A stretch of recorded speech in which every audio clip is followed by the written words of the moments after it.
Ishte mesi i primet, dritat e forta të studios ndriçonin çdo cedh dhe publiku ishte i ngarkuar me energji. Kamera po lëvizte nga një banor te tjetri, ndërsa tensioni dhe batutat ishin bërë pjesë e zakonshme e mbrëmjes. Në një moment, shëndriti, me atë natyrën e tij kurioztare dhe paksa provokuese, u shkëput nga të tjerët. Si një spion i vogël, ai u afrua ngadalë drejt zonës së dushit, duke parë her pas here nga kamerat sikur po bënte diçka të ndaluar. Publiku në studio filloi të murmuriste, duke kuptuar që diçka po ndodhte. Ai hodhi një sy brenda dhe pa e disën në dush.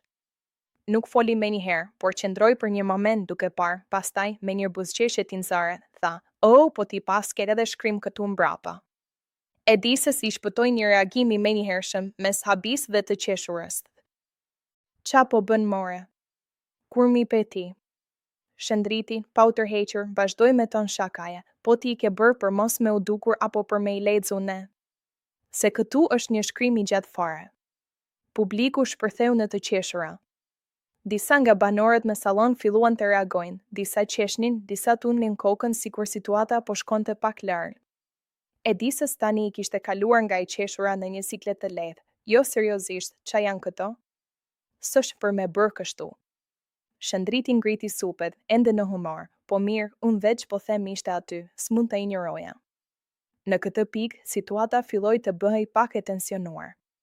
Publiku ishte I ndarë mes të qeshurës dhe një ndjenje sikleti. Kamera kaloi tek banorët e tjerë, disa prej të cilëve po përpiqeshin të ndryshonin temë.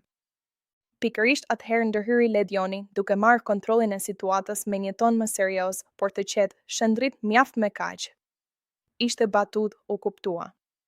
"Mos se zgjasim më." Shëndriti u kthye nga ai, duke buzëqeshur lehtë, "Po mirë, mirë e lam." Ledioni vazhdoi, duke I u drejtuar edhe Edisës, "Edisa, mos u shqetëso. Jemi live, ndodhin edhe këto, por e mbajmë respektin."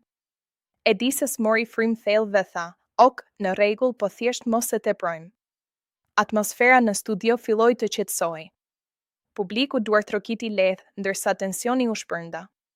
Kamera u kthye te pjesa qendrore e skenës dhe Ledioni e mbylli situatën. "Mirë, vazhdojmë me pjesën tjetër të primet."